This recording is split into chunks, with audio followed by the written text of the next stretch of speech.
भक्ति भारत में आपका स्वागत है। अगर आपको वीडियो पसंद आए तो इसे लाइक करें, शेयर करें और ऐसे और भी भक्ति वीडियो देखने के लिए सब्सक्राइब करें। कांचीपुरी नामक नगर में देव स्वामी नामक एक ब्राह्मण रहता था। उसकी पत्नी का नाम धनवती और पुत्री का नाम गुणवती था। उसके 7 पुत्र थे। देव स्वामी ने 7 पुत्रों का विवाह करने के पश्चात अपनी पुत्री के विवाह के लिए योग्य वर की तलाश हेतु अपने बड़े लड़के को बाहर देश भेज दिया। इधर देव स्वामी ने अपनी पुत्री गुणवती की कुंडली एक ज्योतिषी को दिखाई। ज्योतिषी ने गुणवती की कुंडली देखकर कहा कि सप्तपदी होते होते ही वह कन्या विधवा हो जाएगी।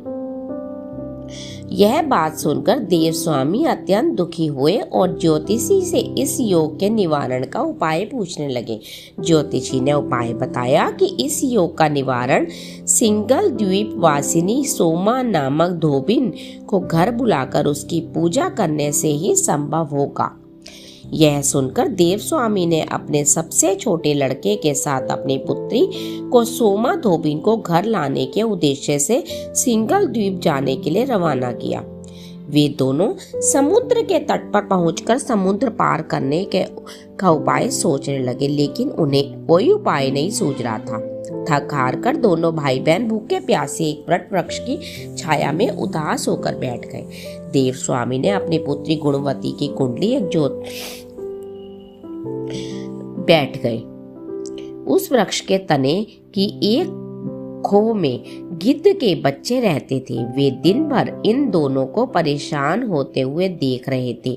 शाम को बच्चों की माँ उनके लिए कुछ आहार लेकर आई और उन्हें खिलाने लगी, लेकिन गिद्ध के बच्चों ने कुछ नहीं खाया और अपनी माँ से कहा, इस वृक्ष के नीचे आज सुबह से ही 2 भूखे प्यासे प्राणी बैठे हैं। जब तक वे नहीं खाएंगे हम लोग नहीं खाएंगे।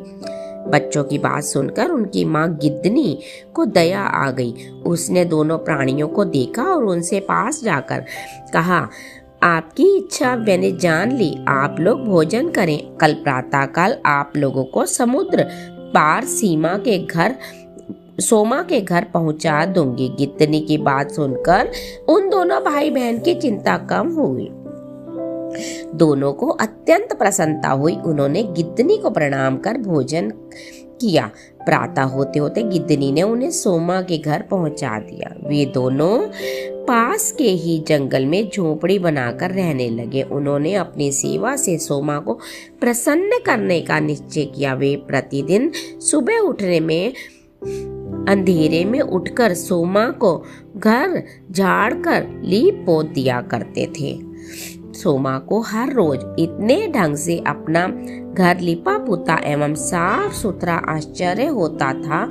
एक उसने अपनी बहुओं से इस बारे में पूछा कि उसकी बहुओं ने बताया कि हम लोगों के अलावा और कौन यह काम करने हमारे घर में आएगा, परंतु सोमा को बहुओं की इस बात पर विश्वास नहीं हुआ।